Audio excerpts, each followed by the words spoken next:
Hello and welcome to a tutorial where I show you how to do email verification for your users. So you may want to verify each user's email after they sign up to your system, and we're going to use, of course, we will need to send emails to those people. So I'm going to show you how to do that and how to check if somebody is verified or not. Okay, so before we begin, you need a few things to prepare. So I'm assuming that this is the first tutorial you're seeing. So make sure that you have a server on your system of any kind. I'm using XAMPP currently. So if you don't have any server on your computer, just download XAMPP and then install it. Once you are done, open the control panel. Make sure you run Apache and MySQL, both of them, by clicking these two buttons here. Once you're done with that, you have a complete server, and then we can continue.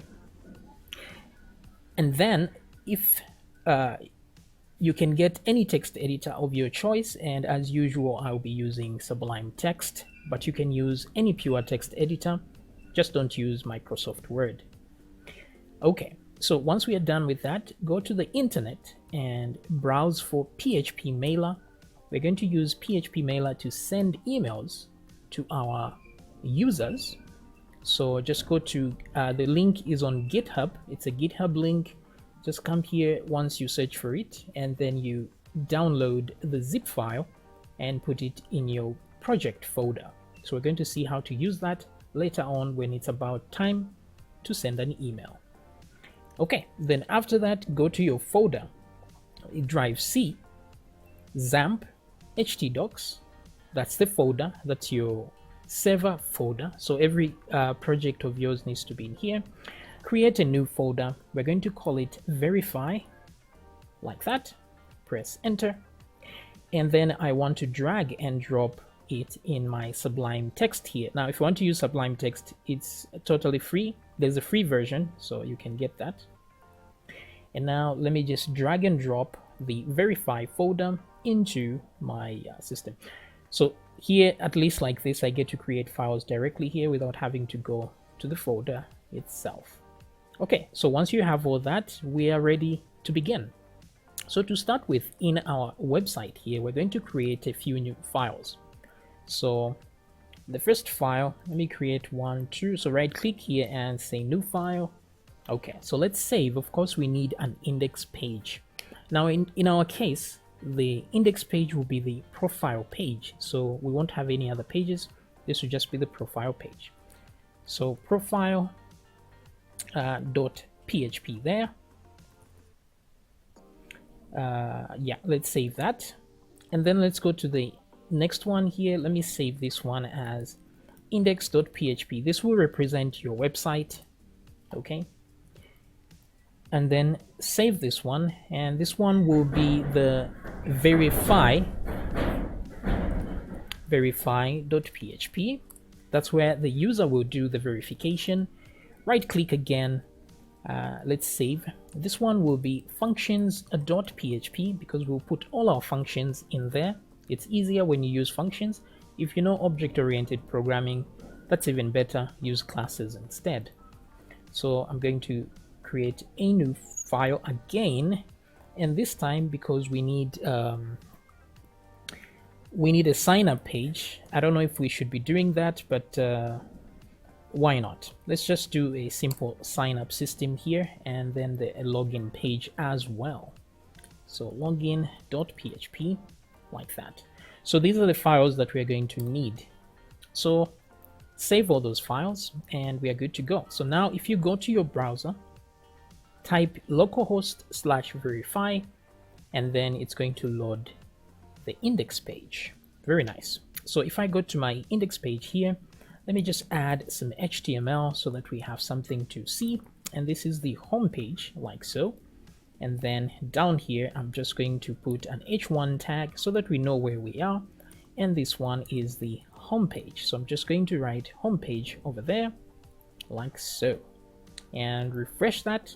Then we are on our home page, like that. Okay, very good. Then I just want to create a small menu here. So I'll right click and create a new file. save this file as header.php like that. Okay, and then I will put in some links in here. So I'll just have a div like so, just so it can separate everything else. And then I'll have an a tag here. So put an a tag for links. That way I can go to wherever I want. Here this is index.php like that. Let me zoom in a little bit so you can see a bit better. And then I'll say home. So that's the home link there. I'll put a dot. I just want to put links here to specific files so that we don't have to struggle browsing between them. So there's the home page, and we'll obviously need the login page as well. So I'll just put login.php and then put the name login over there like that. Just some simple navigation here is what we are after.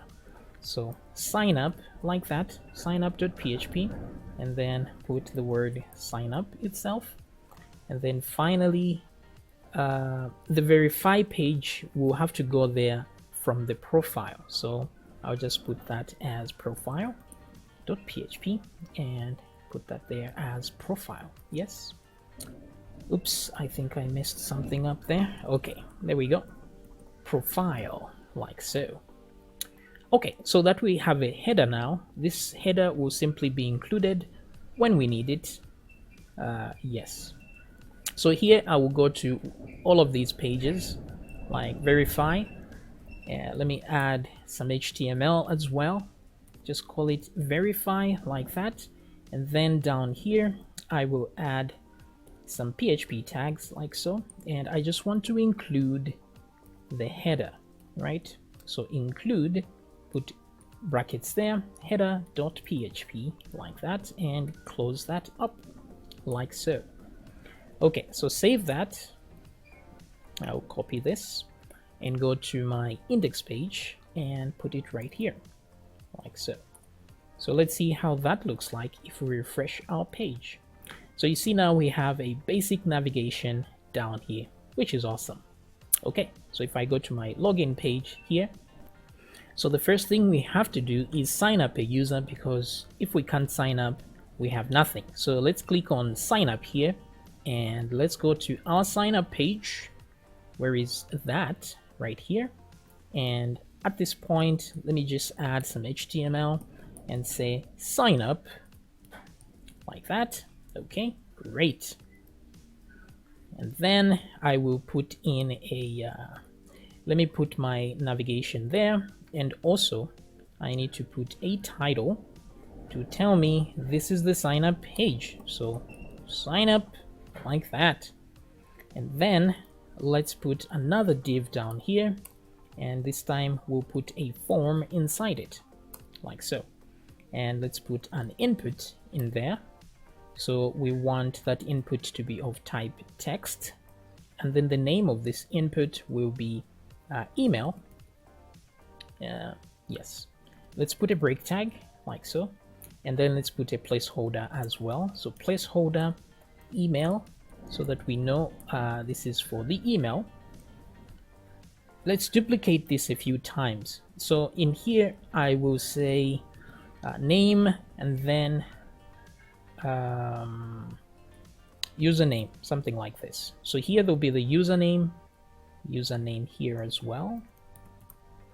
Okay, so username, email, and then we'll need a password like that. Okay, and placeholder is password. And then we'll need the password verification. So we just say password 2 there, and then we just say retype password. Oops, password is already there. So that's it. And then let me put another break tag like so. So there will be no styling in here because I just want to keep it basic. I want to rush to the PHP as quickly as possible. So I'll put an input here of type submit like that. No name for it. It's just sign up here, but I'll change this name value to value like so. Okay, very good. Let's come back here and see what we have. Okay, so we have some resemblance of a sign up page, which is awesome. So at the top of the sign up page here, we are going to need to add some PHP. So make sure you don't leave a space at the top there, okay? Do not leave a space here before the PHP tags. Make sure it's right at the very top there, okay? And then we're going to include a file here. Now, we don't want to just include the file, we want to require the file. Because include, if the file isn't found, we just ignore everything, but require will give you an error if it's not found. So we just have to make sure, because this is a required file. Let's just put curly braces there, and that file is functions.php because it will contain all the functions that we need. Okay, great. Now we need to know when somebody posts something here so that we react to the posting only. And in that case, we want to check for the submit method, because when we refresh a page, that's a get method. When we send a post, when we send a form, usually that method is post. But we have to mention it here on the form and say method is equal to post. That way, when we post, it's going to use a post method. Otherwise, it will use a get method. So here we're going to inquire from the server information and ask it. So we're going to say server like that. So make sure you put the underscore, $ underscore like that. Okay. So the server, we're going to ask for the request method. So what method was used here to request your services, sir? And then if this is equal to post, then somebody posted something, and so we can react to that. Okay. So once we do that, everything here that was posted that has a name variable here will be posted there. This is why I omitted the name here, to make sure that the data from this is not posted, only that is posted. So all we need to do now is verify the information is good, and then we are good to go. Now we're going to create a function in functions.php that will do the sign up for us. All we have to do is call it like this and say sign up like that. Pretty cool, right? And then we'll get all the post information and put it there. But then we'll ask this function to return if there are any errors, right? If there are no errors, it's just going to return an empty array. Otherwise, it will return an array of errors if there were any. So if there were no errors here, we will check by checking to see if the errors array is empty or not. I'm not sure if empty works like this, but just to be sure, let's just say count errors like that. Okay, is greater than 0. So that means there are errors. Or let's check for when there are no errors, which is equal to 0. So count will return how many items are in an array. So it will count. If there's 0, it will be 0. So if 0 is equal to 0, which means there are no errors, then we can redirect the user to the login page. Okay, so we redirect by saying header. We tell PHP to head over to a different location and say location. This is just one of the headers you can add, and we're going to the login.php page like that. And make sure you put die so that the script will end there, because sometimes there are clever people who will limit or prevent a browser from redirecting, and then they'll get to see all the information down here that you don't want them to see. So better you put that die there to exit the script, whether the redirect happens or not. Okay, so if nothing happens here, if there are errors, we will not be redirected. We will come down here instead. And in this case, we can query to ask it if there are any errors, so it can show us. So right here inside the div here, I will add, I don't know, maybe another div here for the errors. And then I will say something like, let me put some PHP tags over here, and I'll put an if statement and say if we want to actually check for the same thing here, if count, but this time we're checking if it's greater than 0. So if it's greater than 0, then there are errors in here. So I'll do this because I want to use some PHP down here. I want to use some HTML in between those two. So we'll say end if like that and put a semicolon and close that tag like so. The reason I've done this is because this area, I don't want this area to be under the influence of PHP, so which means I can put some actual HTML. So here, each error now will be, I don't have to write echo, I can just say, oh yeah, I do have to write echo, unfortunately.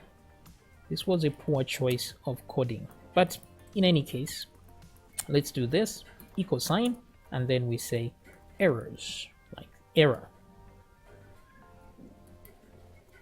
Okay, so this question mark like this, opening PHP tag, if I just put an equal sign without the PHP, it's as good as saying PHP echo, like that. So all that is summarized in an equal sign like that.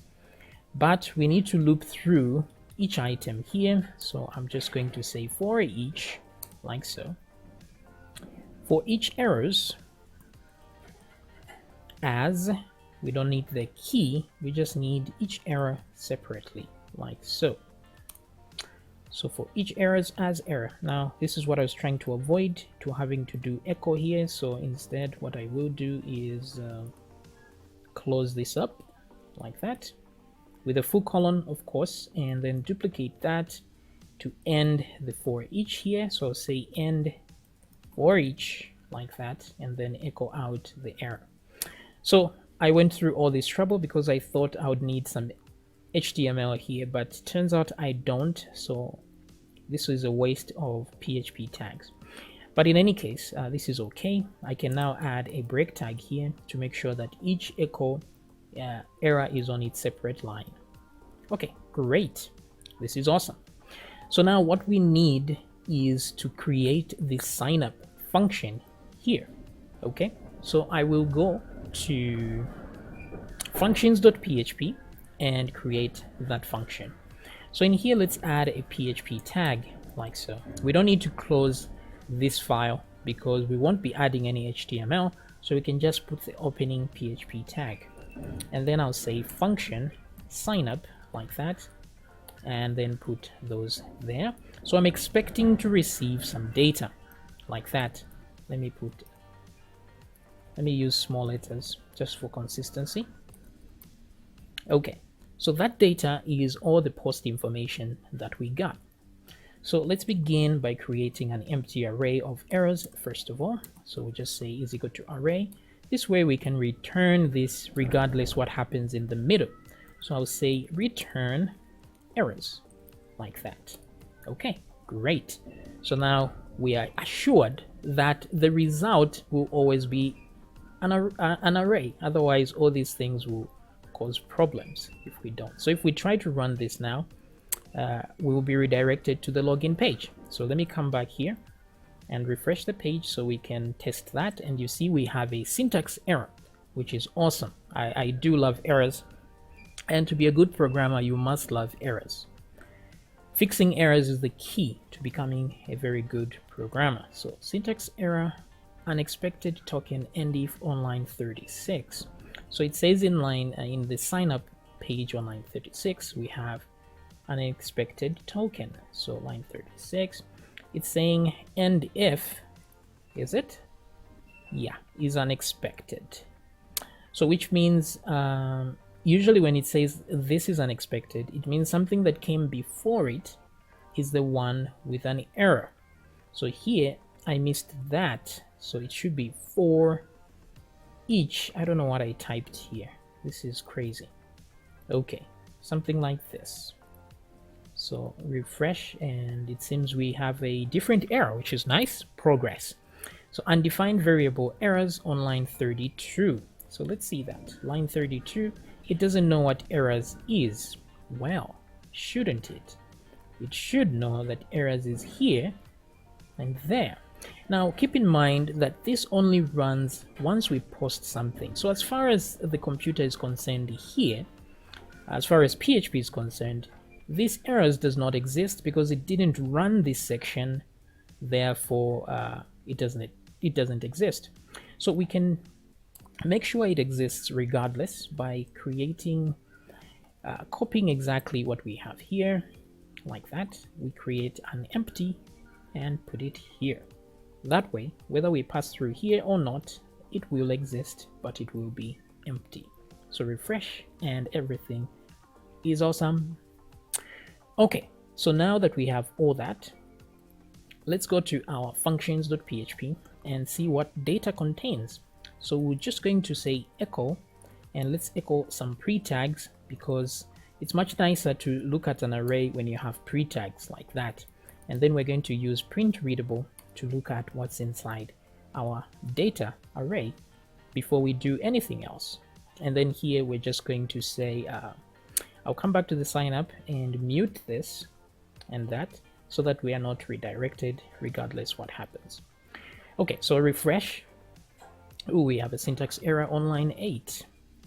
I didn't even check what the error was, but I think I may be able to spot it, and that's because I shouldn't put a $sign on echo like that. So refresh. Okay, so now let's create a username John, and email will be john@yahoo.com. Oops, I pressed enter accidentally, but you can see the result here. We have an array with values and the keys over here. So all we need to do is get these guys and verify that they are good, and then we are off to the races. So back here, what I can do is now get the username. So I'll say username be equal to data username. Actually, I don't even need to add them to this, because I know they already exist in there, so we can use that same variable there. So all we need to do is verify information, or validate the information. So in order to validate, we just put if statements. So first of all, we're expecting simple characters in the username. So we're just going to say, I'm going to use pregmatch to match the username to a specific set of characters. So I'm just going to say pregmatch like that. Now pregmatch uses regular expressions to match a pattern. So the pattern I will create here is pretty simple. I'll say A to Z and capital A to capital Z. I don't want numbers in my name, so I won't include numbers. I don't need spaces either, so I won't put spaces. If you want spaces, just leave a space like so, and that should work. But for now, that's all we need. A to Z, A to Z.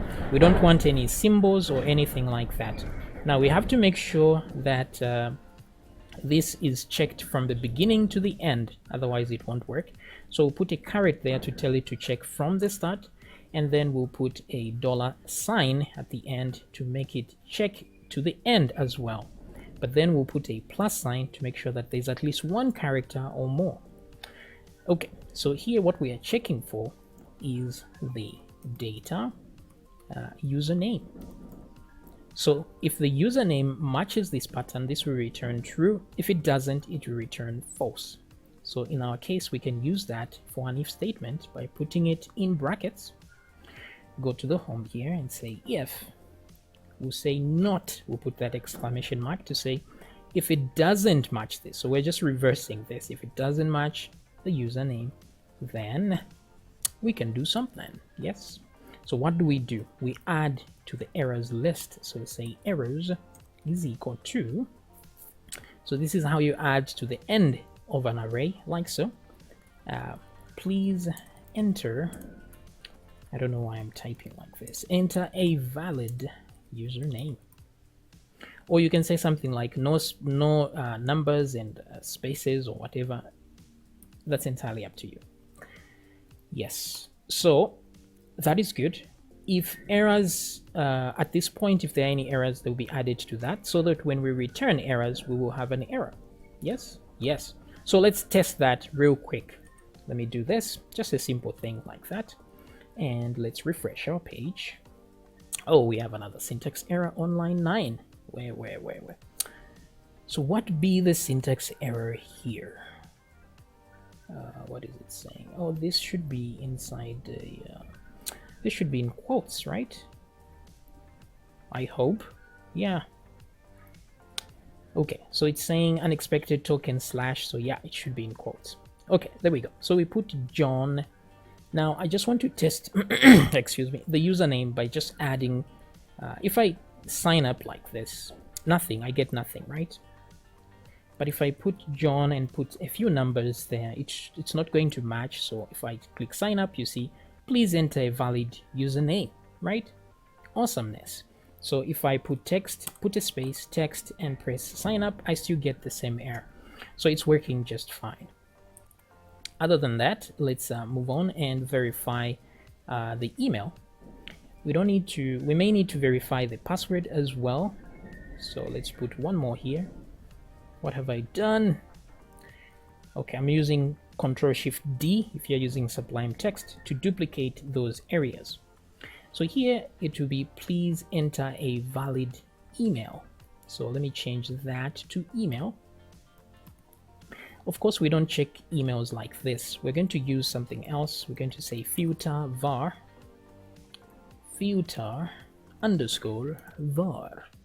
like this. So filter var is used to do a lot of things. So the variable in here is this one. So let me remove that and let's put the data email. Let's shove it in there. And then we'll tell the filter what kind of filter to use. So say filter underscore validate underscore email. Now it's supposed to change to italics if you get this correctly. So it looks like I haven't, so let me put validate. Okay, there we go. So it changes to italic, which means I got it right. So let me move this away like that. So filter var that and then validate email. So if this is a valid email, it's going to return true. So we want false, so we'll put an exclamation point. We only care if it's not correct, right? So please enter a valid email. Good. What about the passwords? Now the passwords should match, and also the passwords should be at least longer than a specific value. So in here, let's change this to password and say password. So I'm going to say if, let's just say string length, string len, like that. That's how you count how many characters are in a string. So if the length is less than, let's say 4, then you say password must be at least 4 characters long, like that. Okay. Now you have to make sure that this is a trimmed version. It doesn't have spaces because it's possible to count spaces as well. So put another bracket here and let's put trim at this point to remove all the trailing and leading spaces, like that. And then finally we do the final check, which is to make sure that password 1 is equal to password 2. So I'll say data password like that, not equal to, and then let's put password here, there, like so. Okay, so password and then put 2 over here. So if password not equal to password 2, then you say passwords must match. So let's put match over here, match. Okay, good. So this is all we've got, and then return errors. And then at this point we want to save into the database if things go well. So save here, and we will only save if we put an if statement to check that there are no errors whatsoever. So back here, paste that, let's do that. So this, if errors is equal to 0, then save. Okay, so in order to save, we'll create another function to do that for us. So here what we'll do is we just create a query. Let's say query is equal to, and we'll say insert into users, and then we'll have our columns there, and then we'll have our values on values, like so. Okay, then after we create our query, we're just going to run a function called I don't know, save, or let's call it database run or something like this. That's what we'll call it, right?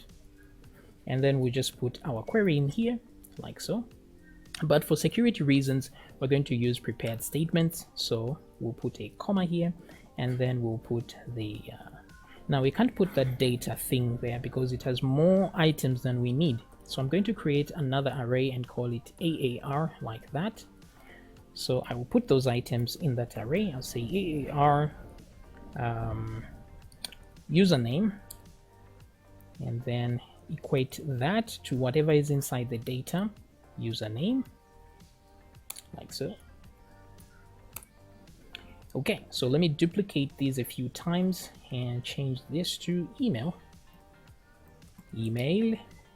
and change finally to password. Okay, so the reason I've done this transfer is because in here there's an extra password too, which will cause errors there. So we don't need that, we just needed it for confirmation. So at this point we have 3 items that we need, and also we need to hash the password. So let's use password hash like so, and then we'll leave that as it is and just change the string. So string will be here. Okay, so password hash default like that, the password will be hashed. Good. Okay, now to insert here we have to say username, email, password. Okay, and we may need to save the date as well, so date like that. So then I will copy all this, put it in the other side, paste. Let me move this a little bit lower. Okay, then I will put full colons here because we are using prepared statements. I'll not put the variables, but just placeholders. Alrighty then, good. Then one more thing we have to add is the date, of course. So date will be equal to the current date. We'll put year, month, day, hour, minute, second. Okay, good. Okay, so we are good. Now we need database run as a function. Yes, good. And keep in mind that we don't have a database at this point. So let's just create the function in advance. I'll copy this. So we can put the function anywhere as long as it's in this file. So say function database run like so. Okay, let me move that lower. Goody. So now we will have a query that will come in, and then we'll have an array. Now array, let's just say vars. I'll call it vars instead. It doesn't really matter what I call it. Let's set it to an empty array. That way it's optional. What that means is that I could omit this from this and it's still going to work, because there are queries that do not have variables in them. For example, select all from users is a valid query, but it doesn't have any variables. So in that case, we won't have to put an array there. So it can accept without one. Okay, so here we'll need to connect to a database. So at this point, I want to connect to a database. So I will say con, which is the connection string, is equal to, we're going to use PDO like that, PHP data objects, and it's object oriented, so I'll just say new PDO like this. Now let's make a connection string here. We're going to say string be equal to, the first thing we need is the driver name, so MySQL full colon, and then we'll need the host name. We'll say host be equal to localhost, since we are doing this on the local host. And then let me put semicolon and say what else do I need here? MySQL localhost, username and password will go here. I think I may have forgotten this process because I don't do it so often. Once I make a function to connect, I forget about it and just reuse it several times. So here we'll have the username of root and the password of empty. Now if you're using a Mac or you're using mump, sorry, you may need to put root here if you haven't changed anything. So if you added a username to your database connection or your MySQL, then you put it here and your password here. But if you haven't, these are the defaults.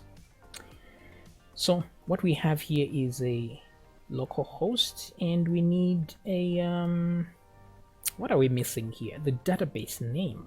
Yes. So db name, I think that's what it's called. So db name is equal to, what will be our db? Verify underscore db. That's what we're going to name it, just like that. Okay, so connection, and yes. So at this point we should be connected to the database, but let's create the database first and see if it actually is going to work. So to do that, let's go to our browser and let's relocate to localhost PHPMyadmin, like so. So localhost / PHPMyadmin, one word, like that. Let's click on new to create a new database. So yes, database name will be verify underscore db, of course, and let's create. Very nice, we have a new database. Let's create a table now called users. And it doesn't really matter what we have there, let's just hit go. Okay, so now we have at least one table. So users there, and let's put some columns here. So first of all, ID. Okay, we'll leave it as an integer, that's okay. And let's put username. This will be a variable character, so varchar. How long your names are going to be, maybe a maximum of 30 characters. Email, some emails can be very long, so variable character, 100 characters. Let's put date over here, and actually that's not, let's put password. Password will be varchar as well. Let's put 255 because we don't really know how the hashing algorithm is going to fare. Here let's add one more that we are missing. Click add, there'll be one more here, and let's add the date. So of course we're going to name this as date time. Okay, let me zoom out a little bit here. The important thing is to add one more column, which I forgot, so let me add one more right here.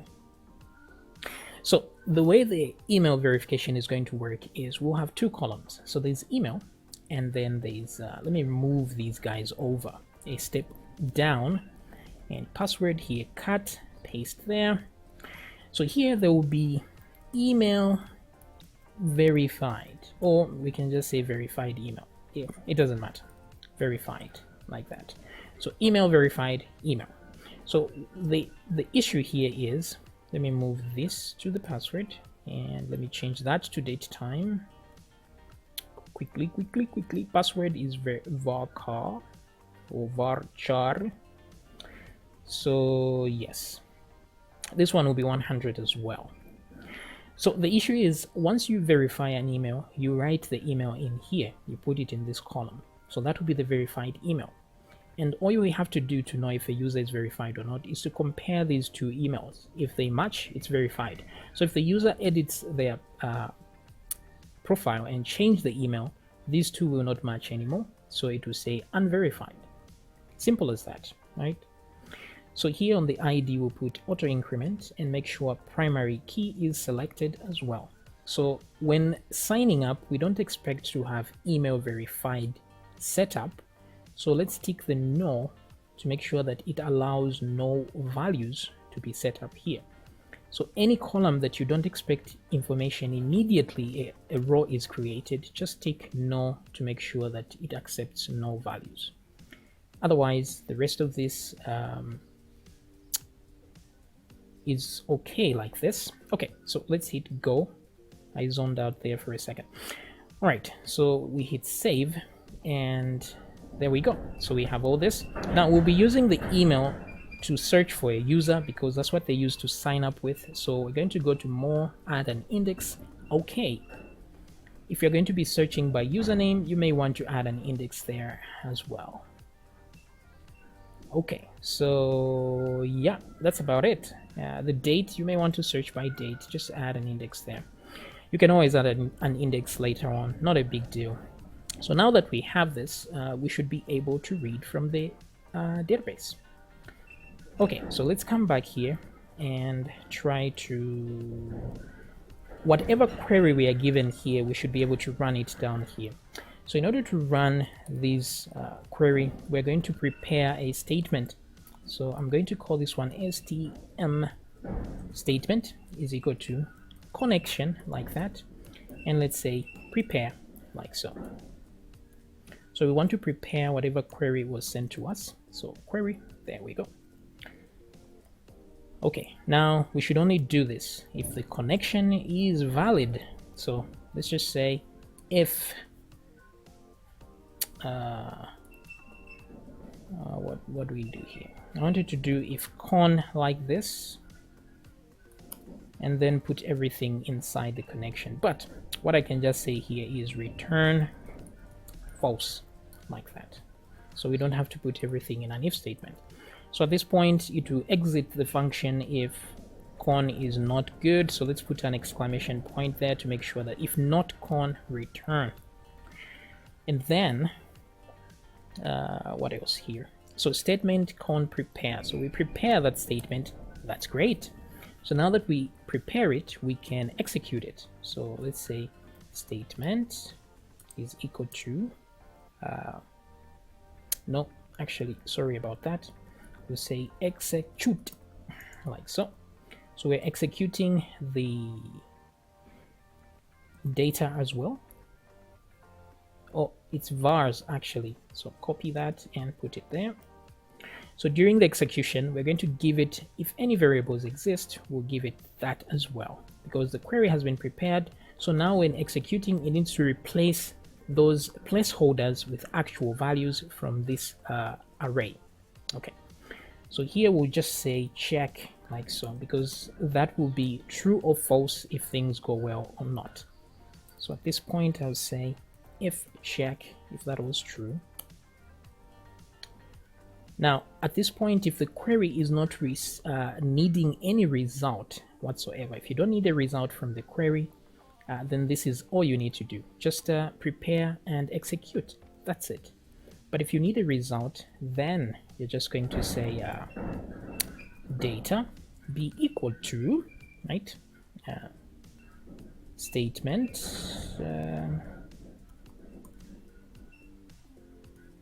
statement fetch all, like so. So here I want to fetch, and I want to tell it the type to fetch. You don't need to put this, what I'm putting inside here, PDO fetch obj. So here you can, if you want to return arrays, you can do that. You can say a sock like this, but I kind of like objects, so I'll just say obj. Yeah. Okay, so if now the count for the data is greater than 0, then we returned some results. So here I'm just going to say return data. Otherwise, if none of this happens, we're just going to return false. Okay, great. So we make the connection here. You can put this string straight in here, but it just makes it easier to see like this. And then we'll check if the connection worked, and then we'll run something here. Okay, so looks like everything is well set up, and let's go to the sign up and remove these guys, because now we are able to get errors, and let's see if the sign up actually worked. So back here and refresh. Do not resend, just refresh.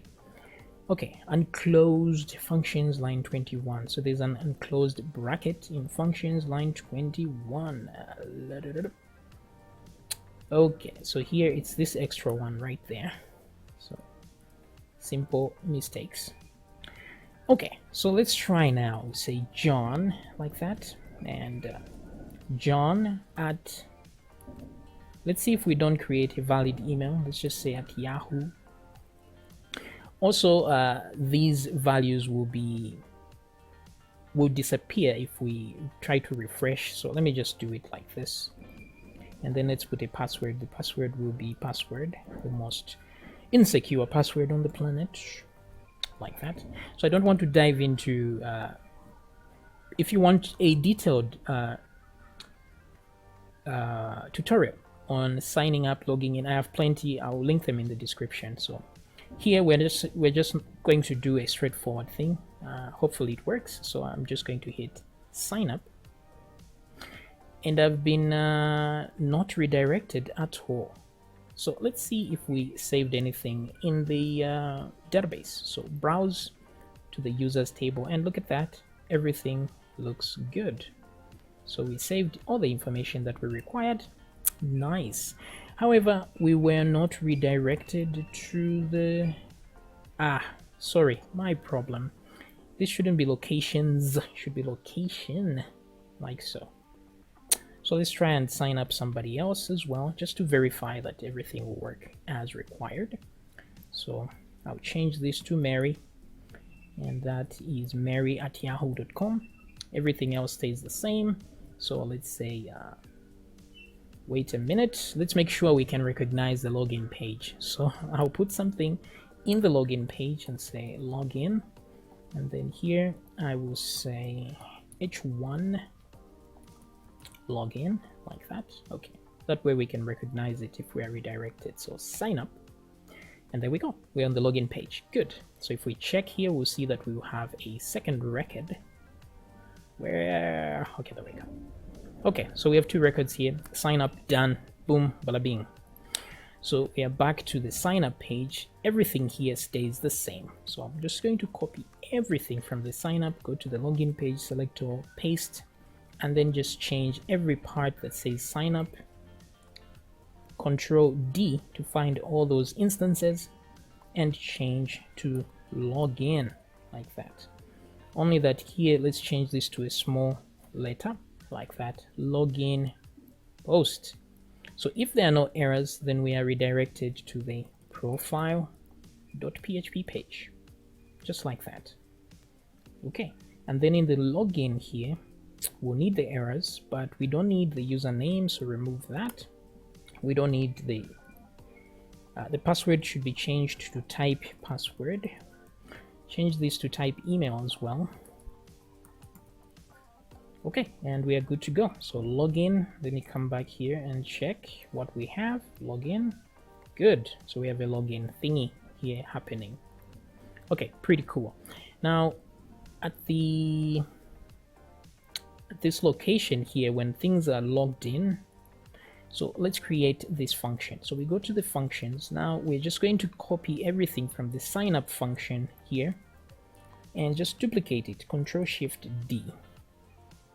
Zoom in and change this to login. So all we have to do is changing some placeholders here. So username is not required.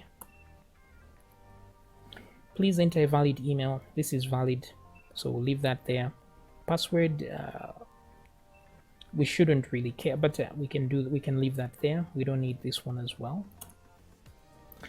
And then save. Instead of save, we're just going to say check if this is true, if the person is really signed up. So let's remove the username, let's remove the date.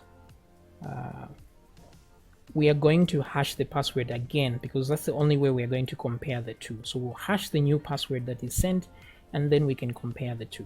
And then the query will change now. Instead of insert, it's going to be select. So we'll say select all from users, and then we'll remove all this. We'll just say where email be equal to full colon email there, and then we'll say and password be equal to full colon password, like that. So we just say limit 1, just so it can return after finding one result. So here everything else remains the same, but in this case we're going to have to check for a result. So say raw is equal to, and then if a result was returned, then this is all good. So if it is false, we'll create an error. Okay, so if is array, we're checking for the row if it's an array.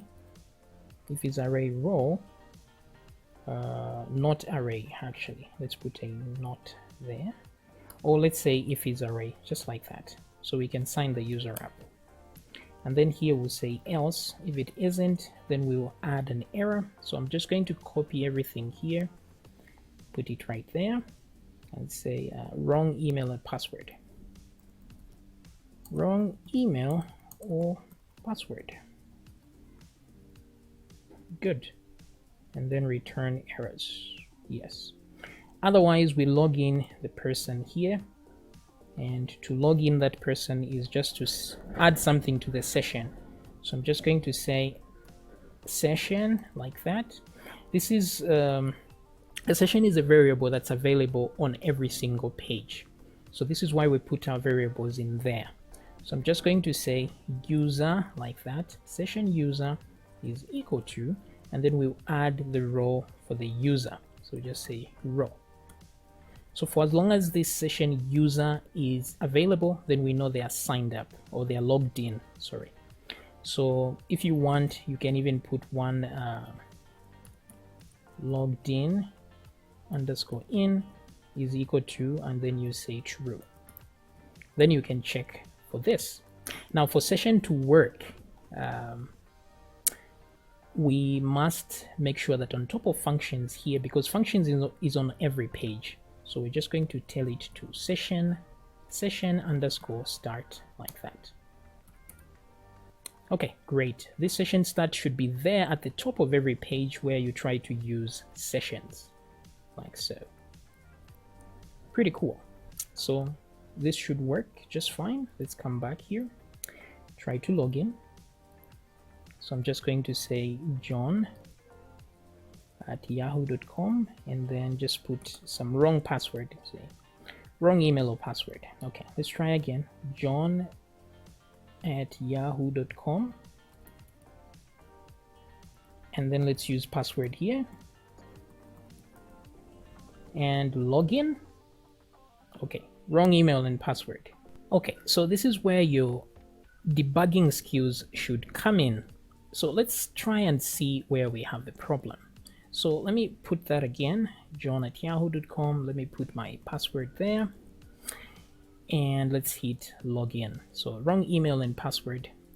All right, so we go back to functions.php. It seems when reading we are not getting what we want. So here I'm just going to put echo here like that, just so I know that at least the execution is actually running as intended. So I'll leave that there. If I see the here in here, let me resend the data. So I see it there, which means it's actually getting to this point. So the problem must be in fetching the data. So I just want to see as well by saying print readable what the result of this is. So I'm going to see what's inside data. So back here and refresh and resend. So data is an empty array. Okay, so I don't need this echo here anymore, but I know this is an empty array. So let me put die over here so that in case things go well, it shouldn't bypass this point. Also, let me remove these because I don't want it to sign up prematurely to log in prematurely before I fix the problem. So it's empty here, and let's look at the query. It means probably the query has the problem. It did write to the database, so it means the connection is fine. So that can't be the issue. The issue should be with the query. So I have a suspicion that maybe the passwords are not well comparable in the database itself. So let's just remove this and password part here. Let's just do that. So where email is equal to email, let's just find the email and see if it's gonna work. So refresh, resend. Okay, so invalid parameter number. So this is an important error. You will have this error several times. It says invalid parameter number of bound variables does not match the number of tokens. What this means is that we've given it some placeholders here. This is one placeholder here. However, in this array, I've given it 2. So this is where the problem is. So I have to remove one of these. So let me just put this directly to a normal variable like that and not in the array. So I'll leave it at that. That way there's one bound variable and one variable in the array itself. Okay, so let's try again and let me refresh. Okay, so you see now I get a result set. We can see this is John, everything looks fine. So it was failing to compare the passwords. So let's do the comparison after the fact. So here, if this is an array, let's do a comparison here. We're going to say if password, which is the hashed password we've brought up here, variable. If password is equal to, and then here we get the one from the database, which is inside row. Now remember that we got objects and not arrays from the database, so we use the arrow notation. If they were arrays, we'd do this and say password, but it's not an array, it's an object we are returning because that's what we said we should, so we'll put an arrow like so. Okay, so if these are the same, let's even put 3 of these like that, just to be sure. Then we'll pass through here. Okay, good. So let's see if we don't get any errors this time. Wait a minute. Okay, so if I print die here, it's going to die over here, so I'll just move that there. I just don't want to see an error, so if this is correct, there won't be this error. So let's try again, refresh, boom. Okay, so no error, and we're on profile.php, are we? Yes, because we didn't return an error, so the login page redirected us. So everything is working fine, it's just that we are not logged in yet. Okay, so I just go back to the functions and unmute these like that. Okay. Then we'll create a function that we check for us if we are logged in or not, then we can use that function. So we just check for this variable in here, both of these. If both of these are set in the session, then we know everything is good. So what will happen is, let's go down here and create a function. Function check underscore login. Now this function will return true or false, whether you're logged in or not. And then you can tell it whether to redirect the user or not. By putting redirect here, say redirect is equal to true. We'll leave it at true for now, but you can put false in here to tell it not to redirect, but just return false or true, because there are certain times you just want to check if the user is logged in without having to redirect them. So I'm just going to say if is set. That's all we need to check for. If these two things are set, if user is set like that, and again is set, and this one is oops, wrong, is set logged in like that. Okay, so if those two are set, then so if both of these are actually set, it means we're logged in. So in this case, we're going to return true, like so. Otherwise, we will return false. Now, if redirect is true, then we must redirect the user to the login page. So I'm going to say if redirect like that, which means it's true, then we'll do something else here.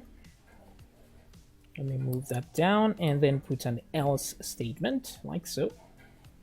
Let's remove that extra bracket. So if redirect, then let's do a redirect right here. Now we already know how to do a redirect, so let me just copy that from there and paste it so. So we go to the login page and die gracefully. Okay, so pretty good.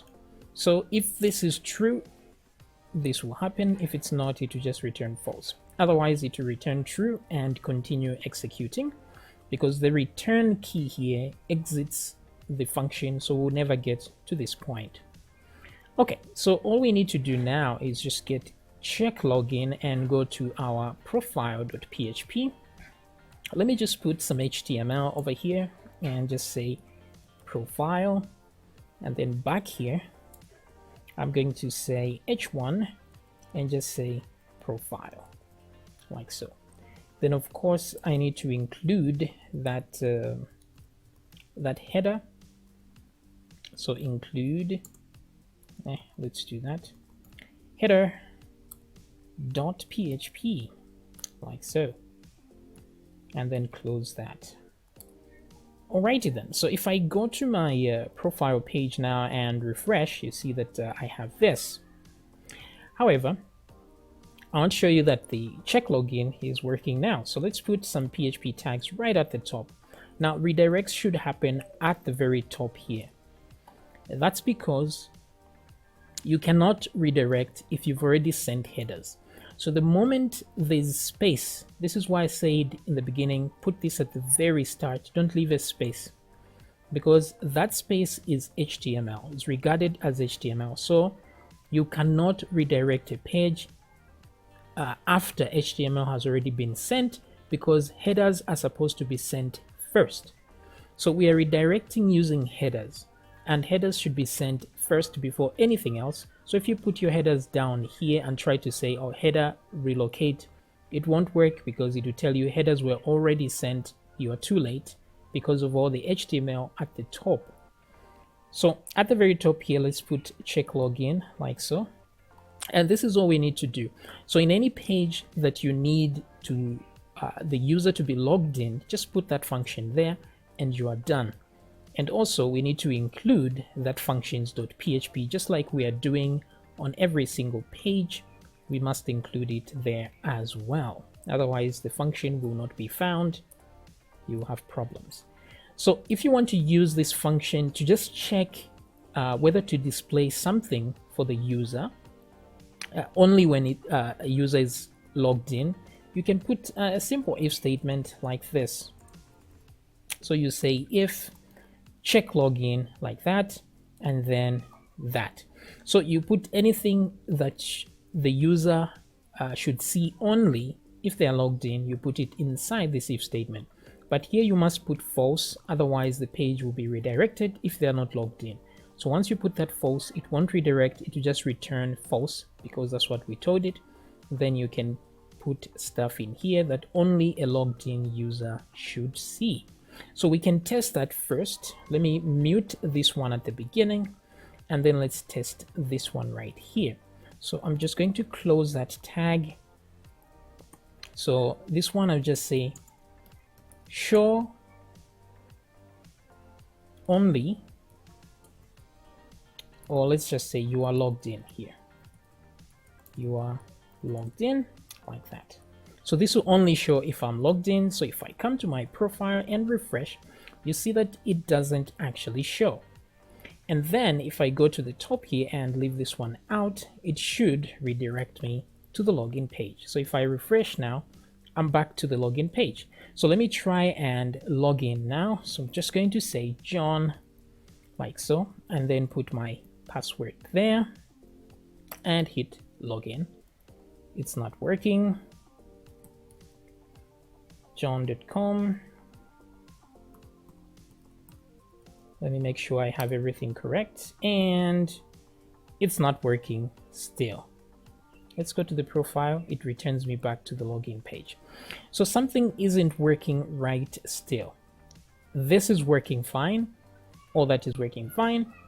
That's cool, but we are all back to the login page and something isn't right. So let me go to the functions.php for the login right here, because it means we are not getting to this point. So what I will do is just put the die over here. I want to see what's going on. Okay.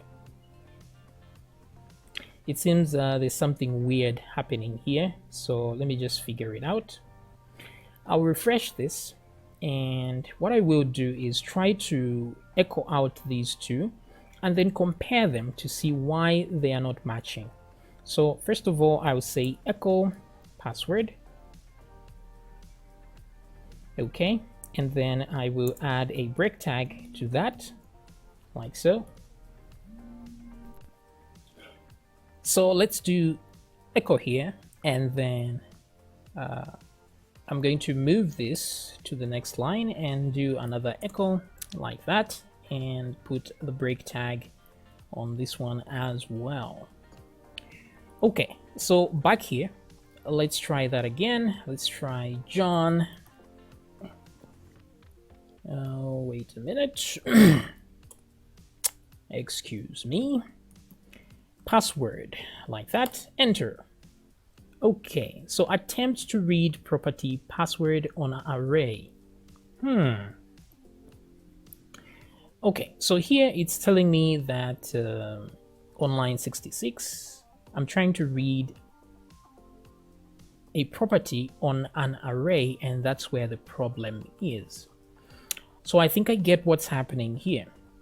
We are fetching objects. However, we are returning an array of objects. So it means the first result is the actual object, but it's inside an array. So I think I have that covered. So what we need to do is put a 0 here, because the first item is an array, and that array contains the first item, is an object, but it's inside an array. So we are getting the first item here from the array, and then using the object notation to get the password from it, because that is an object and it can work like this. So this should work now, but let's give it another try. So refresh and resend. So this is probably why it didn't work when we added it to the query here. So you can add it back if you want, but this is okay, because at this point you can tell, if you want to tell what's wrong, whether it's the password or it's the email. So here you can say wrong email, and then you can put an else statement here and say wrong password, because at this point it's the password that has a problem. Okay, but for security reasons, it's not a good idea to tell the user what part of the thing is wrong, whether it's the email or the password. So we're just going to put else here and still put the same message, wrong email or password, for security reasons. Okay, so back here, let's try to resend the information, and we are still getting that. So maybe that wasn't the solution at all. Let's try again. John@yahoo.com. Let's put password here, and we're still getting an error. So removing those things was a mistake, I guess. So what I want to do here is try again to compare these two one more time. Now, when you are getting errors, do not get frustrated with trying to fix errors, because this is the key to good programming. I cannot emphasize that enough. Just persevere with your error and you will finally get it. Use Google as much as possible to try and figure out what's going on. Get your error, and then copy part of your error, and then you can paste it online and try to get a solution. So here I just want to check what's here and what's in here, so that we see why these two are not doing their job. So I'll put die here just to make sure that's the only thing I get. So refresh, and there we go. So are these? No, they don't look the same at all. So I'm going to refresh this again and see if any of them changes. Okay, so you see the one at the top keeps changing every time, and that's not good. So I wonder why that is. So it's probably because this password default is telling it to use probably it's adding what is known as a sort using the timestamp. So let me try and just put SHA-256 there to give it a very specific algorithm to use. Maybe that's going to work. I don't know. Let's give it a shot and see if it works. So, okay, so the algo must be valid. It's telling me that the algorithm must be valid. Okay, I'm not really sure. I've never tried to use this kind of thing before. So let me try and do SHA-1 like that. Let's test that. I use a different password algorithm here. So I'm not really sure. Oh, wait. What have I done? Oh, there we go. Let me see. Maybe I don't need to put any inverted commas there. Okay, so that's not working. So let's do a different hashing algorithm, right? Let's use SHA-1. So I'm just going to remove the password here. Just say hash like this. So hash, and then the algorithm comes first. So I'll put that here. I'll just say SHA-256. This is less secure than the one I was using at first, but I don't have the time to go and check why it's producing a different password every time. So I'm just going to revert to this one. But password hashing is not really a big deal. What you have to concentrate on is stopping people from actually getting access to your database in the first place, not trying to protect an already stolen database. That isn't cool. So this is just to protect in case an employee just tries to check in the database to see someone's password, at least they'll see this hash over there. Okay, so since we are using that, we can't use the password that's in our database anymore. What I need to do is echo out this password here. I'll just pick it up from there because now they'll be different. So refresh, resend. So this one is clearly different. This is the hashed version of the password we are trying to do, the new SHA-1. So they are very different. So what I would do instead is copy that, go to my database and replace the contents of the password here with these versions. Okay, paste there, SHA-256. Okay, good. And don't forget to change it here as well. So we've changed it there for checking, and we should also change it when signing up, otherwise we'll have problems. So on the sign up here, change it to the same thing as well as this one, SHA-256. Let's put that here, and then remove this password default. So now it becomes hash, and then the algo, and then that. But do your research on the other one. It's much better to use that than this. Okay, so once we are done with this, this should work now. So I will come back here and remove all this stuff. So it's the password that was giving us a problem. Save that, and back here, let's now resend the data and resend. So now we are able to be on the profile page, and you see it's telling me you are logged in.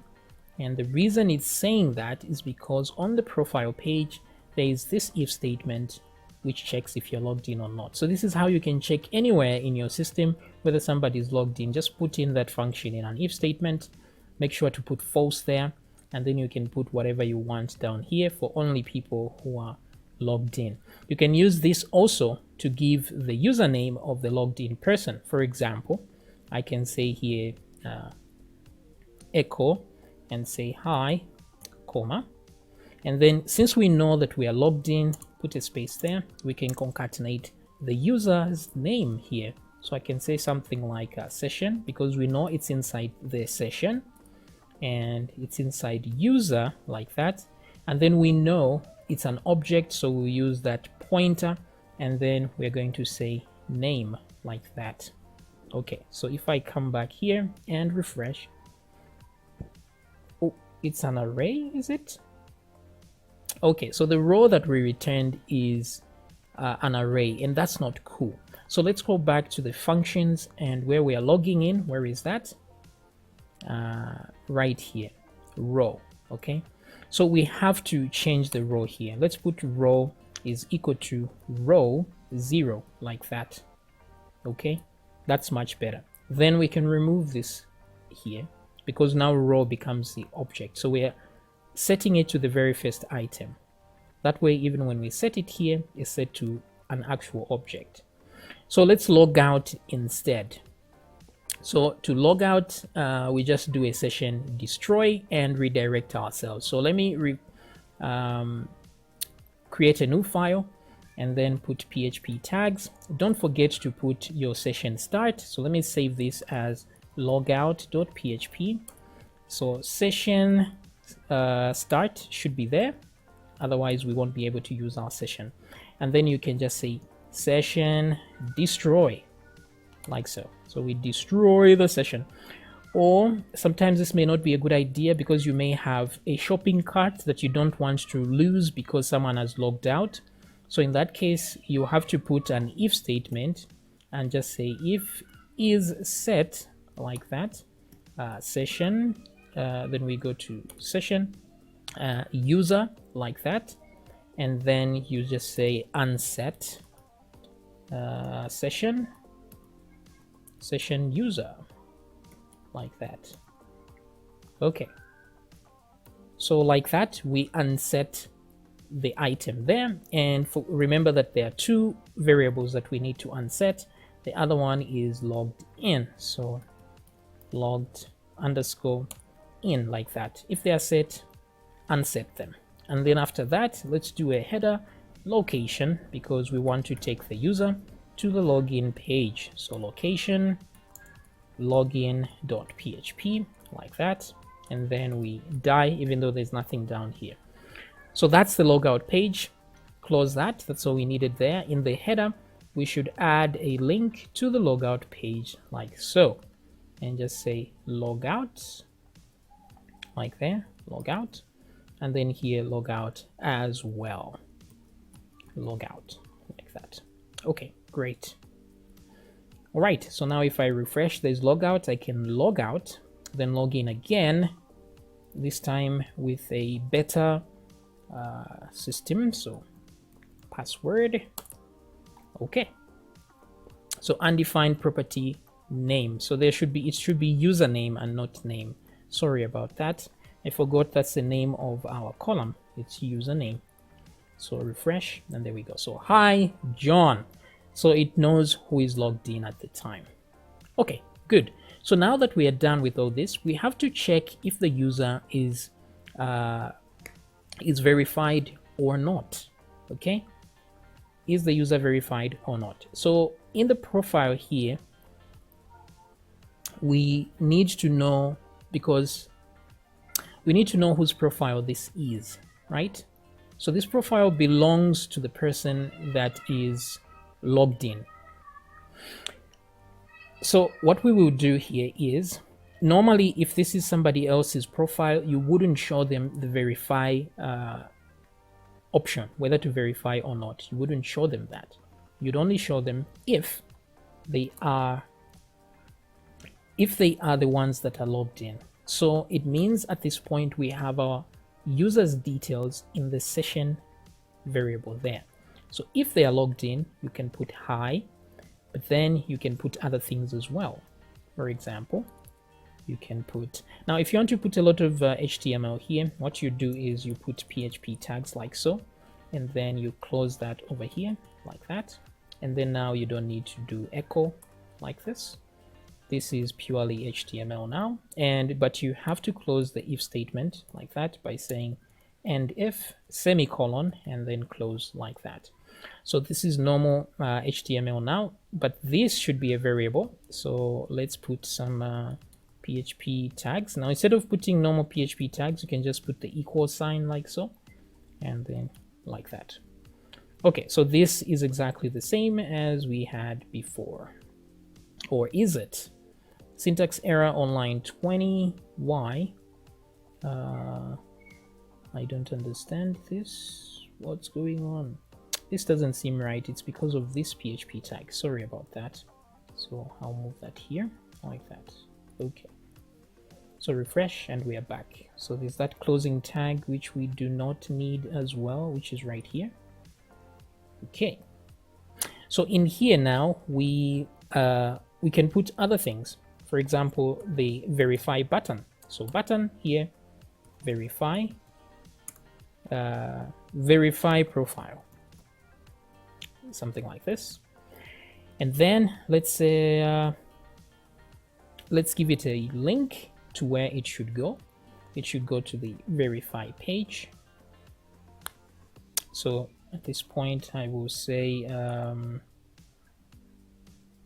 a href, yes, and this will go to verify.php, and then come down here and let's close that tag. Okay, goody. But we should only show them this if they are not verified, right? So let's see how we can figure that out. If I refresh, now there's a verify profile. Now let's put some break tags here just to make it more appealing, like that.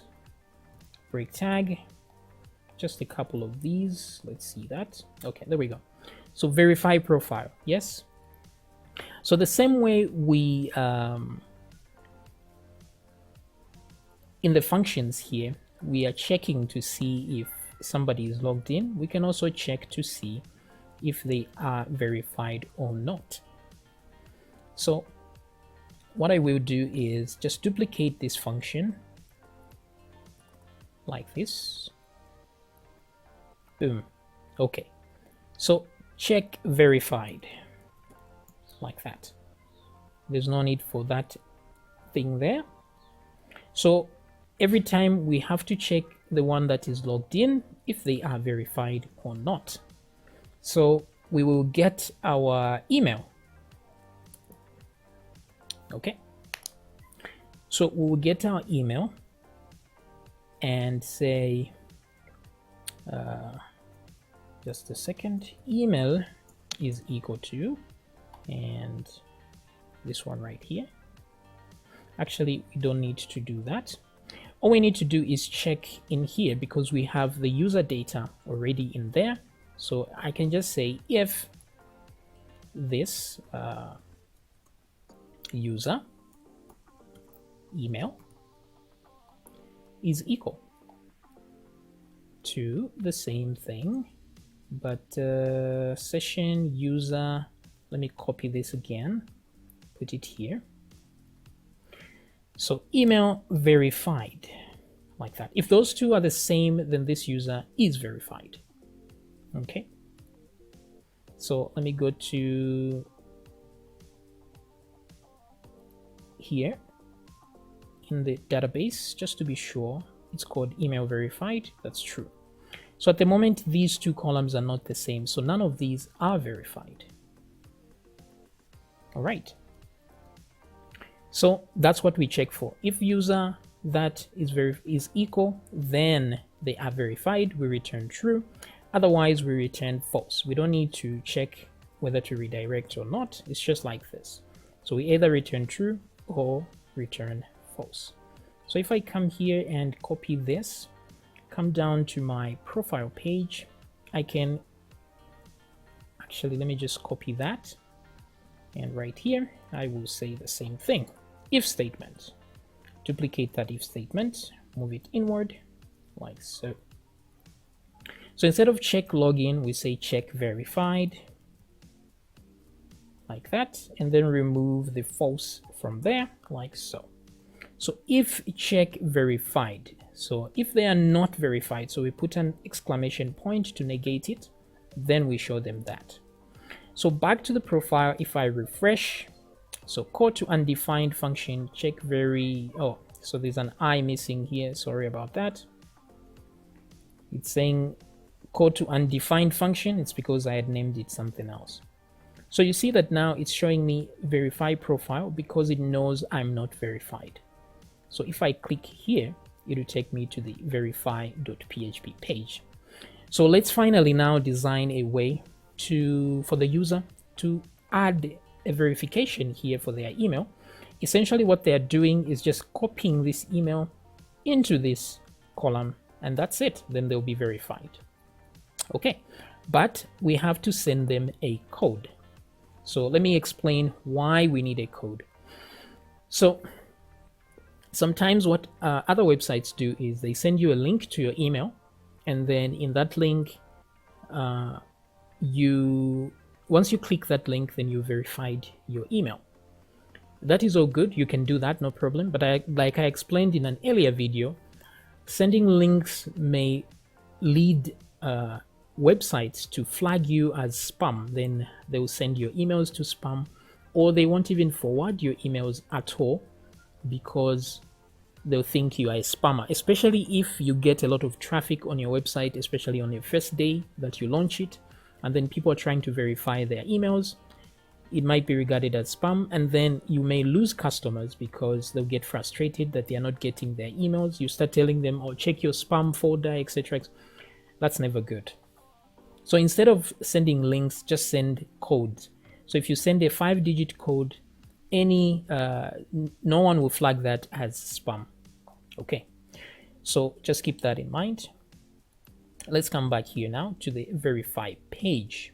Okay, so in the verify page here, the moment somebody is sent there, we know that what they want is to be verified. Okay, so I'm just going to copy everything from here just so I have a template, and I will go to verify.php and paste everything. So instead of the title being profile here, it's going to be verify. Okay, and we do need a let me close all this up. So it's important to check that you're logged in. That's good.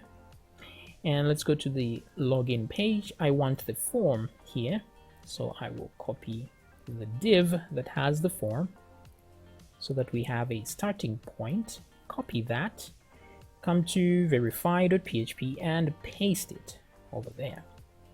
Okay, so pretty good. We'll need to have errors as well, just in case.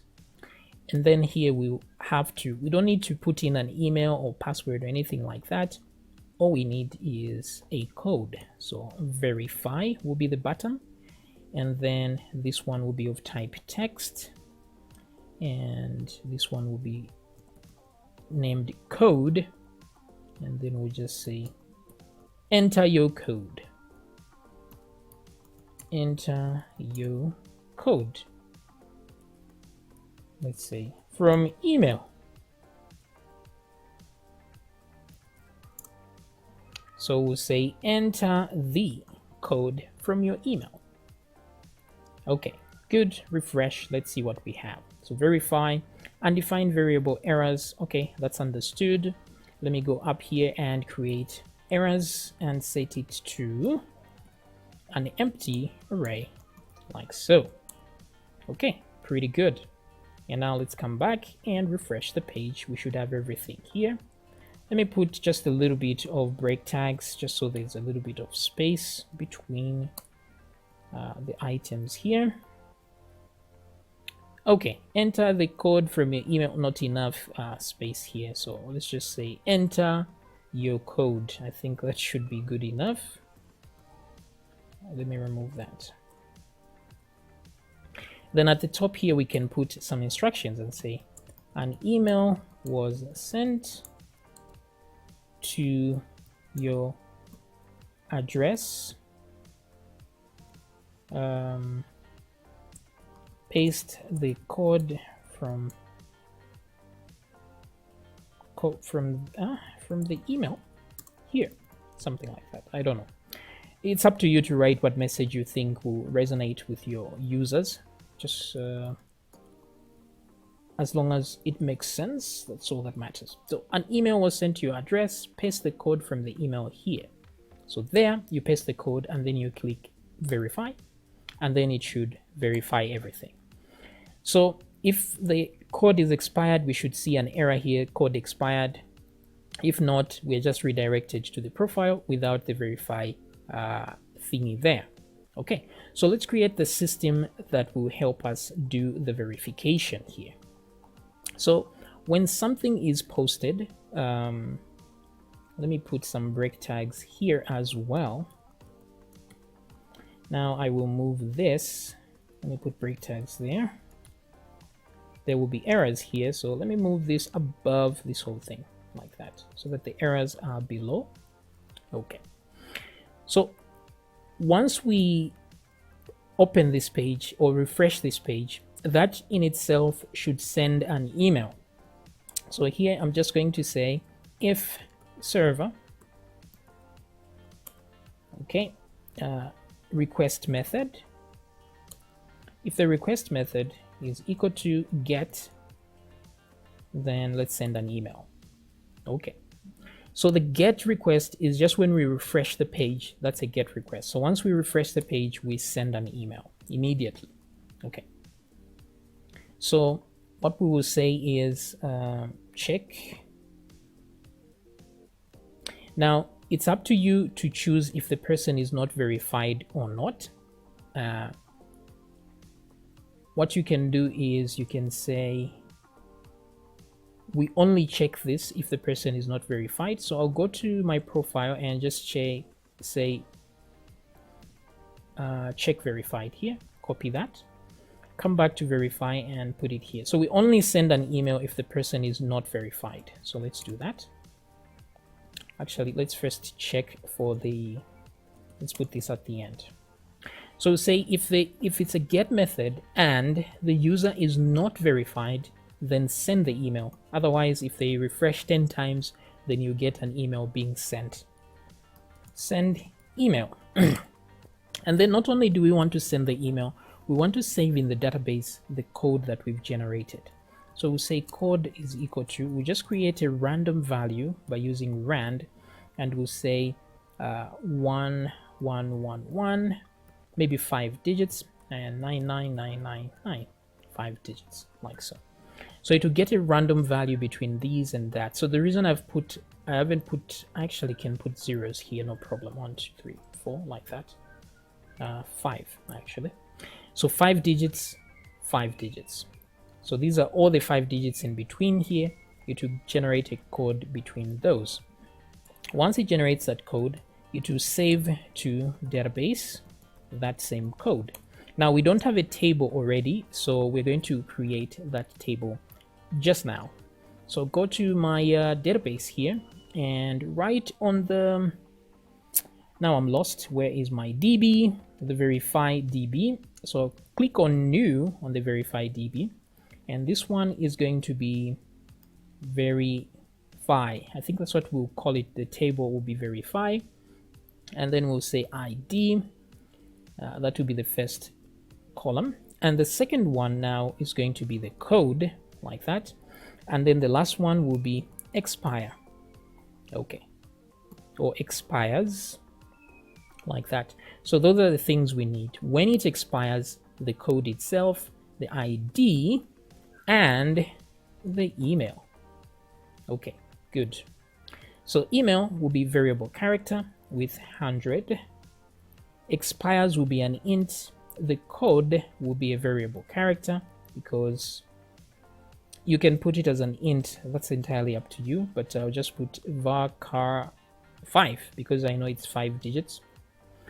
And then actually let's leave it at int. That will be much better. Let's remove that. ID will be int, no problem. So the rest are int, it's just that one.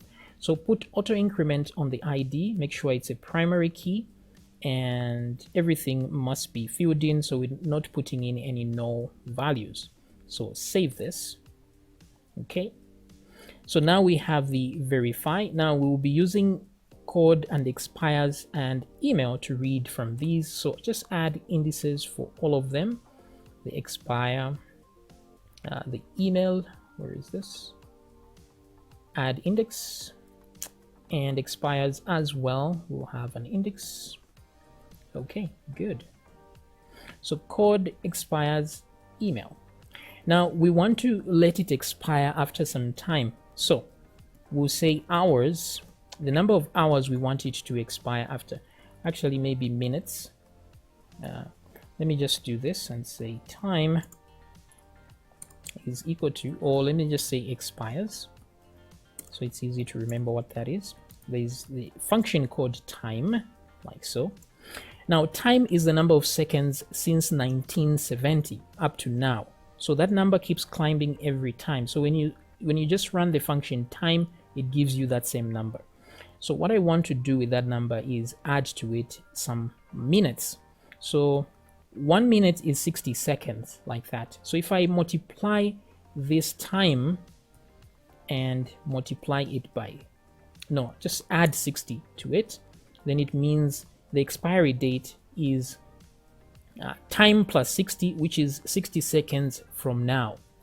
So it will expire in 1 minute. So if I just multiply this by a number like 5, it means it will expire after 5 minutes.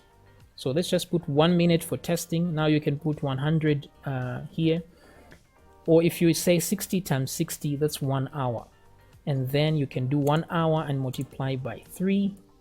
Then it means it will expire in 3 hours, like this. Oh, sorry, there, like that. So that's just simple math that you can do to increase your time. So here I just put times 1. I'll leave the multiplication so that you can easily change it here if you want. That 60 times 1 is just 60, so that's 1 minute. Okay. And then the code we have the expires. We need the email. So the email is going to be inside the session. So session user, like that, email, like so. So we have our email, we have our code, we have when it expires. So we can now save in the database by just saying database run, like that.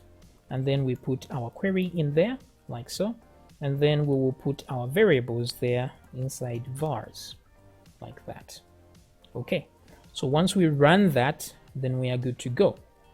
So here I'll put vars instead of these so that they are inside the vars, like that. Okay, so it's like creating a new array and then putting these items in there, 1, 2, 3 items, and then we can run the database. So the query now we haven't created. Query are very simple to create. So let's just say insert into verify. This isn't correct.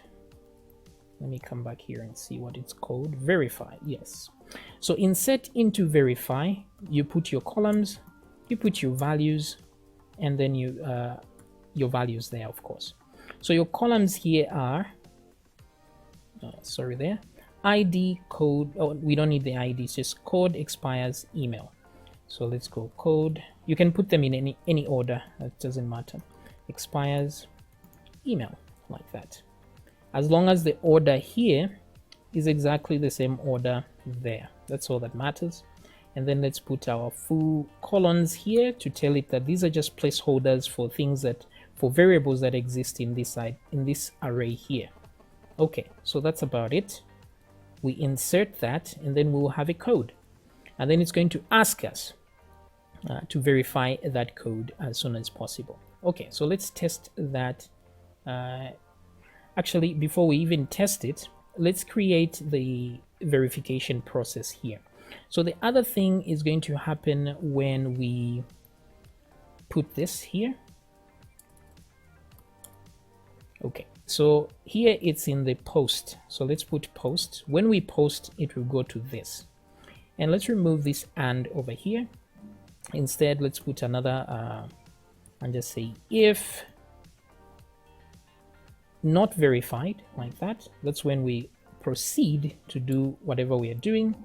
Else we'll say echo you are already verified. You are already verified, like that.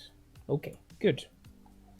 But if we are not verified, we'll just do a check here real quick. Okay, so we just read from the database to see if we find a result. Okay, so query is equal to, we'll say select all from verify where code is equal to whatever code we're going to give here. And yes, that's about it. And email, let's use the double and email is equal to full colon email. So those two should be correct, and then we'll get the result. And to run the result, we just do this, put that here. Okay, so we'll need the vars there, but then we'll say row is equal to So let's create the vars. Now the variables here will be email, and then that email is going to come from the server variable. So session variable, and that's user email, and then the second var here is going to be, now sometimes you may be using these vars too many times, so just be make sure it's an empty array before you start adding extra stuff here. You never know, it may be working somewhere here and then it will just mix things up. So do that, email, and then here code, and the code will come from the post variable, right? So let's do post, and inside the post there'll be code like that, because that's what we are sending from the form. Okay, so the code and the email, and then we will run the query with those in mind here. Very nice. So if the query returns a result, so say if is array, if the result is an array, let's do row like that, then things worked out. If they didn't, we'll say echo wrong code like that. Okay, but then if we come down here and it's correct, we're going to say row is equal to, we just want to get the very first result like that. And then once we get the first result, now we make a comparison to the time. Okay, so we need to make a comparison to check if it's expired, because we know the code is correct, the email is correct, but we just have to know if it's less than the current time. So time at this point is equal to time like that. So we get the current time, which is an integer, a number of seconds since 1970, and then we just compare that with what's inside the row. So we just say if, we put an if statement here, if row expires, so we have to know that one in the code should be greater, the one in the row should be greater than current time. So if it's greater than time like this, then we are good to go. Okay, so if it's greater than time, then we're good to go. If not, or what we can do here, we can I think even that is okay. We just need to put an else statement here. So if it's greater than time, that's okay. If it's not, we can echo and say code expired like that. Okay, but if it is greater, then everything is good. So all we need to do now is to run a query to update the current row that we got in the database. So the ID to this row, we can get it from, ID is equal to row ID like that. Okay, then we create a query and then we say update users. Then we say set email verified, because that's the other column here in the table. Where is that table? So expires, yes, but we need to go in the users table. We want to make this column the same as this one. So email verified should be equal to email. Okay, so you can do that by saying update users set email verified is equal to email like that, where ID is equal to, and then let's just put that ID there. So just put ID like that. That way we can avoid using an array like we've been doing all this time. So here I'll just copy that and put it here and just run that. Let me just remove this. So this is how you can run a query without having to use prepared statements. So database run query, and we'll have that there. So we just say limit 1 just so it exits after adding to one of those. So set email verified is equal to email, where ID is equal to ID. Okay, so that's all good. Let's see if any of this works. So back here, let's see. Let's go down here and let me refresh the page. So refresh the page, resend. There's nothing to resend really. Let me just refresh the page. So at this point, I expect that there should be a code in the verify table. So there it is, expires, and the code is there, and the email is there as well.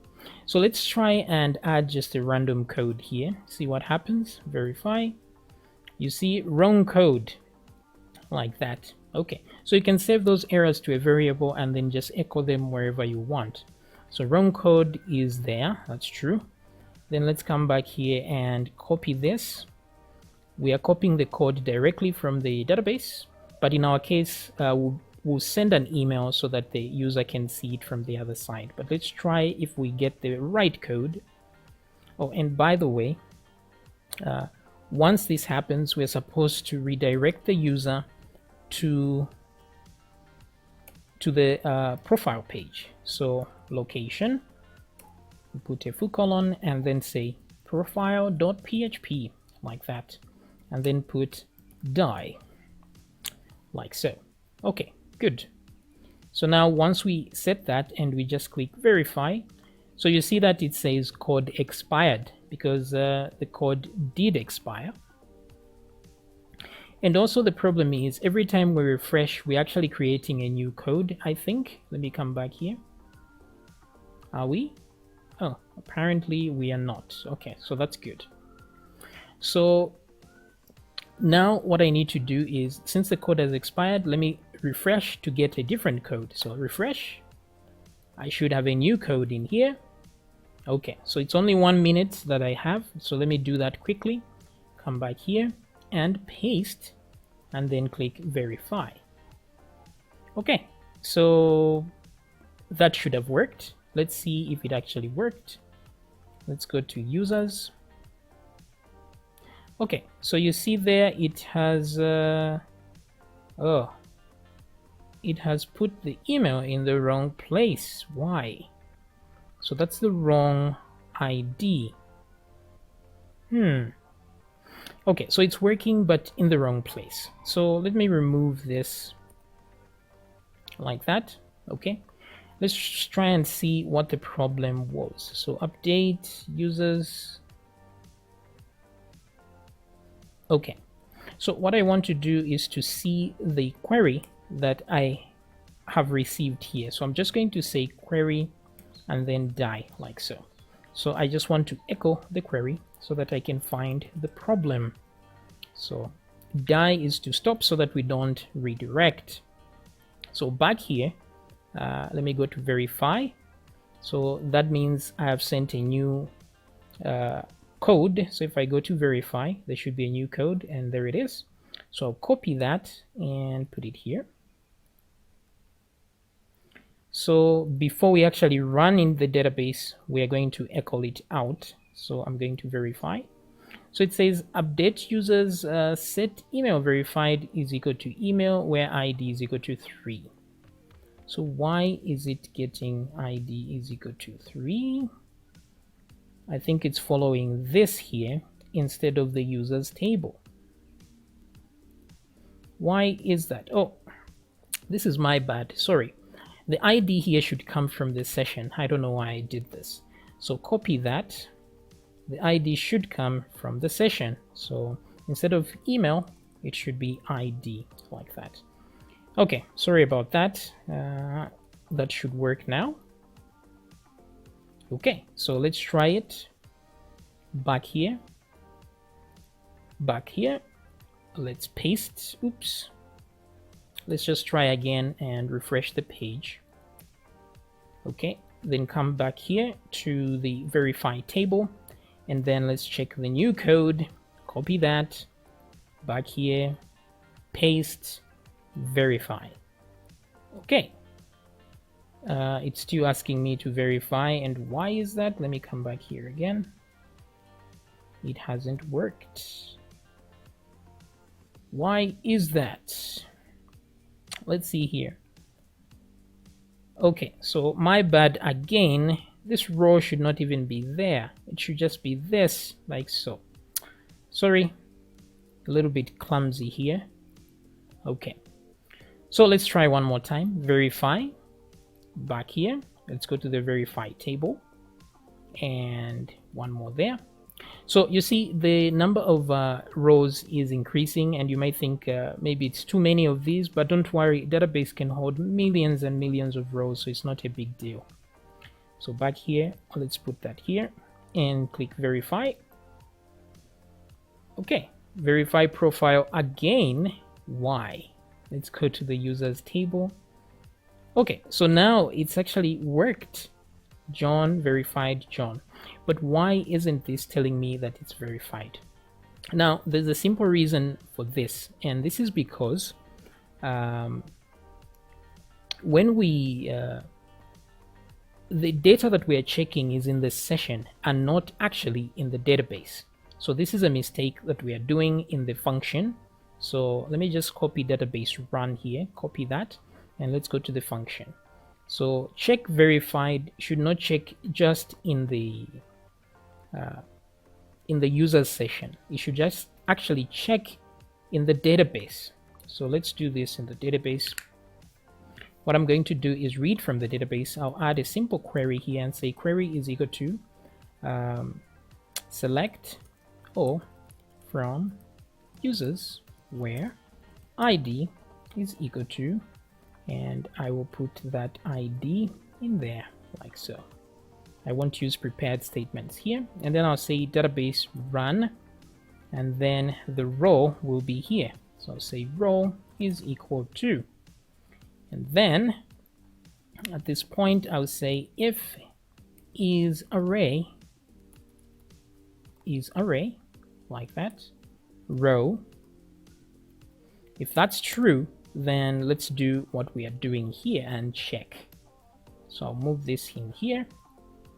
So here we are checking for the email, and so we're going to replace that with row. We'll replace this user with row email. However, here we must say row is equal to row 0 so that we get one item, because in this case we just want one item, right? So say limit 1 here. So it's always an array that comes back in case there are multiple records, but in this case we just want the first one, so that's why we're doing this. So if this is equal to that, then it's true. So at this point this should work well. If I just refresh the profile page, undefined variable ID, okay, I know why, because ID is an undefined. So let's define ID here. So the ID will still come from the session, like so. So session user and then the ID, but we'll get new records from the database whenever we check. Just in case they did verify, we should know. So you see that has disappeared. So everything is working fine, except we just need to send the user an email so that they can see the code from the email and they don't need to access the database like we are doing. And then one more thing that I had forgotten to add here is that on the verification, you don't want several users using the same email. So you can check to see if the email already exists, and if it does, you can throw an error. And to do that is very easy. You just say row, or let's just call it check is equal to database, database run, like that. And then we put a query in there, which is very simple. We're going to say select all from users where email, okay, where the email is equal to whatever email was put in there, we can add it there. But let's use prepared statements here because we are not sure of where the data is coming from.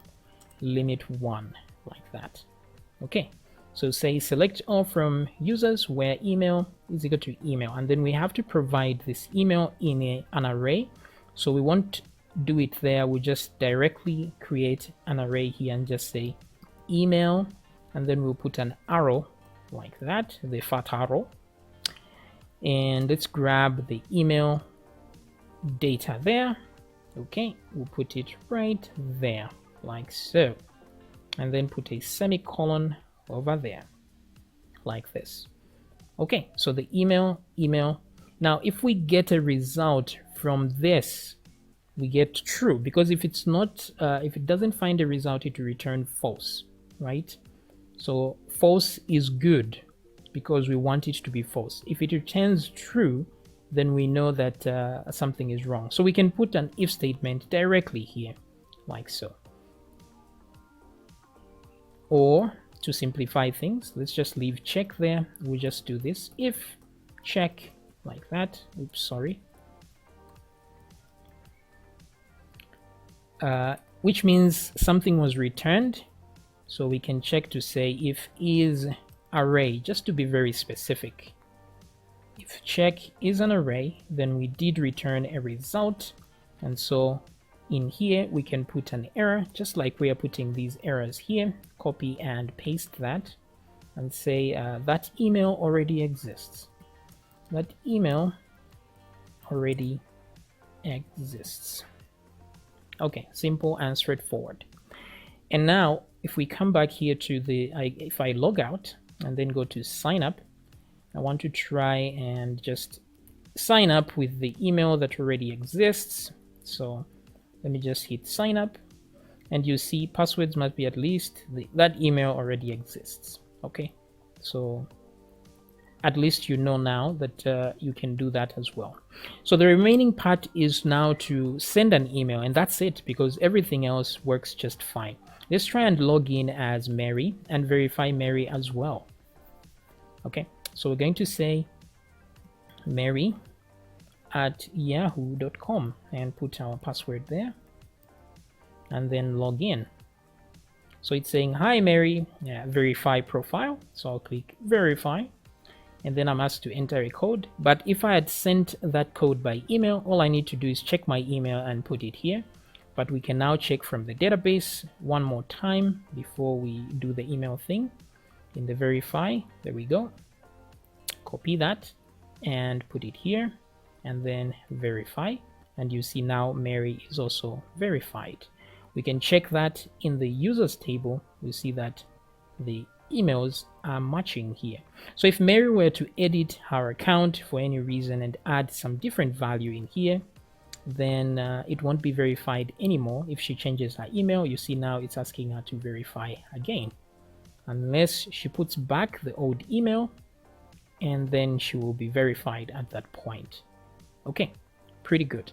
So the only thing remaining now is to send that email. So once we can receive an email in our inbox, then this whole process is done. So in order to be able to connect to a Google, because we're going to use a Google account to send email, you can use a Yahoo account as well, no problem. But for those using Gmail, just go to myaccount.google.com and then go to the security tab here, and in there there'll be a section in the security tab where it asks you to add an app password here. App password was removed here, so I removed mine, but you can add one here. And then this is only if you have two-step authentication activated. If you don't have it activated, just scroll down to the end of this page. I won't scroll down due to security. So you scroll down to the end of the page, and you'll find an option that says allow less secure apps to connect. So just tick that one and make sure it's ticked. But I have two-step authentication, so I have to create an app password. In Yahoo, however, you have to go to your account settings, and then you have no choice but to just add an app password regardless whether you have two-step authentication or not. So when you click that add app, you get to here, app passwords, and you can just create one. So let's just say select an app. We just say mail. Select a device. We just say computer. It doesn't really matter what you select here. Let's just generate here. So then it has given me a password like this one. So I'll click that and copy that. Just save this to an empty file here and leave it. Okay.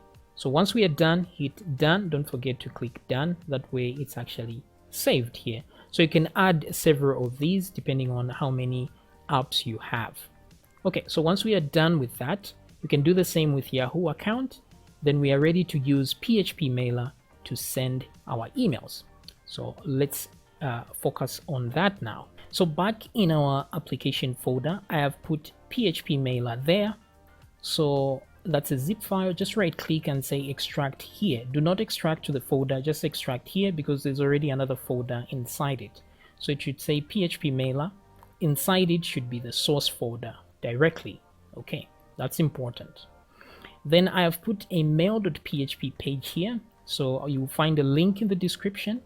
If for some reason you can't find it, just copy the code here. I'm just going to scroll down so you can see the code that I have put in here. So it's just a what do you call a boilerplate. You can get this from the same page on GitHub, PHPMailer, where you got the thing. It's just a sample. So I got the sample here and slightly modified it, created a function like this send mail here, which takes in a recipient, subject, and message. That way it sends all this. So it's important that the files are in the correct folder. That's why it should be a folder and then source immediately. Okay, otherwise it won't find these required files. If you change the folder structure, just change these as well. Otherwise leave it like this. So here it's important to put the correct SMTP. So if you're using Yahoo, you're going to activate this one and disable this one. So that's why I left this one here for the Yahoo. And then here put your email address. So in my case, I'm using this one at gmail.com. So put it here, put it there as well. Here you just put my website as or your website name, the title of your website, and recipient name you can put there if you want. You can put variables here to put an actual name of somebody. And then here you put your app password. So my app password is here. So I'm just going to copy that, come back here and paste it like so. Now, if you used the method where you don't have two-step authentication and you didn't get an app password, just use your real email password. Okay, that will work there. Otherwise, everything else is the same. All we have to do is just say send email like that, send mail. And so I'll just need to require this file in the verify.php. So they're in the same folder. So the same way I'm requiring this function, I'll require that file here and say mail.php. So since they're in the same folder, it will work out. And then right here, after we, right here where we're creating the code, just after we insert into the database, let's just send that email. Okay. So the message is simple. It's just, this is your code. That's all. So message is equal to your code is, and then leave a space, concatenate the code itself. So the code is inside var's code like that. So let's put that there, semicolon. And then the subject, that's up to you. You can put, there. Subject copy, put that there, and just say subject is equal to email verification like that. You can put your website name there as well, and then the recipient is the email. So copy that. Let's put this here and get that as recipient like so. So everything is set. It should send an email once we activate that. Okay, so back here in the database, I want to remove, since I'm logged in as Mary, I want to remove the, I'm removing the wrong place. I want to remove the verified here to make sure that she is not verified anymore. And then I will change her email to the actual email that I'm using there so that it can actually send a real message. Okay. At Gmail. yahoo.com, like that. Okay, so that's the email there. So let me go back and log in as Mary so that the email is correct. So I'll log in there. Let me put my password. Then click verify.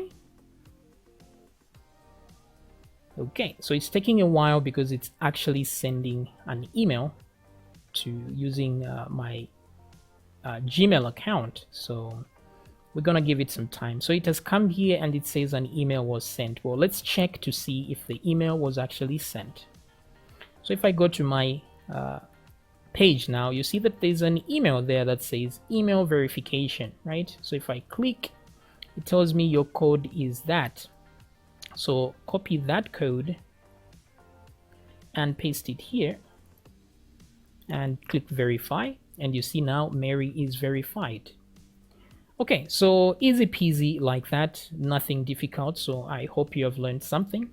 And also remember to change the number of minutes here. Maybe you can give the user 30 minutes, or this is 1 minute, yes, times 30. At least they get 30 minutes to do something before the thing expires, or you can put 10 minutes. That's entirely up to you.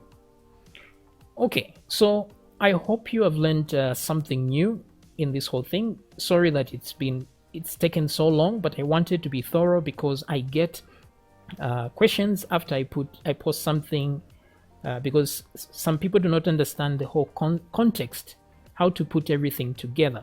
This is why I decided to do the whole login sign up from scratch so that you can see how everything fits together. So at this point, you have a functioning website where somebody can log in, and then finally they can verify their email. All right, so I will see you in another tutorial.